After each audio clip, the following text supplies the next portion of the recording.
MBBS വിദ്യാർത്ഥികളുടെ ചിത്രം morph ചെയ്ത് പ്രചരിപ്പിച്ച വിദ്യാർത്ഥി പിടിയിൽ. തിരുവനന്തപുരം മെഡിക്കൽ കോളേജിലെ 3ാം വർഷ വിദ്യാർത്ഥി വയനാട് സ്വദേശി ആബേലാണ് പിടിയിലായത്. ആബേൽ 13ഓളം സീനിയർ വിദ്യാർത്ഥികളുടെ ചിത്രങ്ങളാണ് മോർഫ് ചെയ്ത് പ്രചരിപ്പിച്ചത്. കേസിൽ ആബേലിന് കോടതി ജാമ്യം അനുവദിച്ചിട്ടുണ്ട്. ഇതിൽ പ്രതിഷേധിച്ച് വിദ്യാർത്ഥികൾ മെഡിക്കൽ കോളേജ് പോലീസ് സ്റ്റേഷൻ ഇന്നലെ രാത്രി ഉപരോധിച്ചു. നിസ്സാര വകുപ്പുകൾ മാത്രമാണ് ആബേലിനെതിരെ ചുമത്തിയത് എന്നാണ് വിദ്യാർത്ഥികളുടെ ആരോപണം. വലിയ തരത്തിലുള്ള പ്രതിഷേധമാണ് ഇന്നലെ രാത്രി അവിടെ ഉണ്ടായത് എന്നതാണ് സാഹചര്യം. 13ഓളം സീനിയർ വിദ്യാർത്ഥികളുടെ ചിത്രങ്ങൾ മോർഫ് ചെയ്തുകൊണ്ട് ആബേൽ പ്രചരിപ്പിച്ചു. ഇതിൽ പരാതിപ്പെടുന്നു. പക്ഷേ പരാതിപ്പെട്ടിട്ടും പോലീസ് ഗൗരവമായി ഇതിനെ കൈകാര്യം ചെയ്തില്ല. ഒടുവിൽ ആബേൽ ജാമ്യം കിട്ടി പുറത്തിറങ്ങി എന്നതാണ് സാഹചര്യം. സഹപാഠികളുടെ MBBS വിദ്യാർത്ഥികളാണ്, അതുകൊണ്ട് തന്നെ അവരുടെ ചിത്രം മോർഫ് ചെയ്ത് പ്രചരിപ്പിച്ചു എന്നതാണ് ആരോപണം. അതിലാണിപ്പോൾ ഈ തരത്തിലുള്ള നീക്കങ്ങൾ കൂടി ഉണ്ടാകുന്നത് എന്നതാണ് പ്രധാനപ്പെട്ട കാര്യം. ഇന്നലെ പോലീസ് സ്റ്റേഷനിലേക്ക് വലിയ പ്രതിഷേധവുമായി സീനിയർ വിദ്യാർത്ഥികളടക്കം എത്തിയിട്ടുണ്ട്.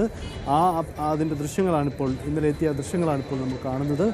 അതിൽ വലിയ പ്രതിഷേധമാണ് ഇന്നലെ ഉണ്ടായത്. അങ്ങനെയാണ് ഇന്നലെ തിരുവനന്തപുരത്ത് മെഡിക്കൽ കോളേജിലെ MBBS വിദ്യാർത്ഥികളുടെ പ്രതിഷേധം ഇന്നലെ ഉണ്ടായത്. അതായിരുന്നു ഇന്നലെ സംഭവിച്ചത്.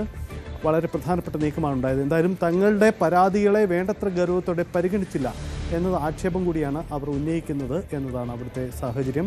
തിരുവനന്തപുരം മെഡിക്കൽ കോളേജ് വിദ്യാർത്ഥികളാണ് തങ്ങളുടെ ജൂനിയർ വിദ്യാർത്ഥി തങ്ങളുടെ ചിത്രങ്ങൾ മോർഫ് ചെയ്ത് പ്രചരിപ്പിച്ചു എന്ന ആക്ഷേപം ഉന്നയിച്ച് രംഗത്ത് വരുന്നത്.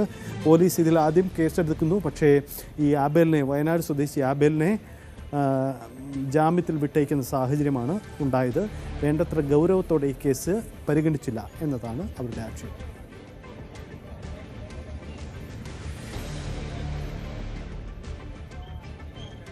വിദ്യാർത്ഥികളുടെ ഈ പ്രതിഷേധം, വിദ്യാർത്ഥി സംഘടനകളടക്കം ഈ വിഷയത്തിൽ വലിയ പ്രതിഷേധവുമായി രംഗത്ത് വന്നിരുന്നു.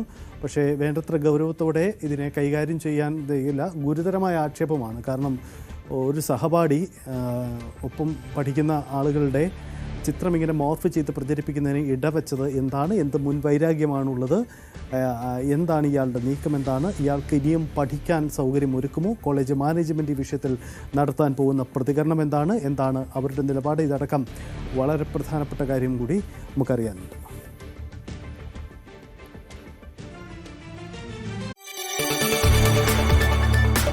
കൂടുതൽ വാർത്തകൾക്ക് News 18 Keralam YouTube channel subscribe ചെയ്യുക.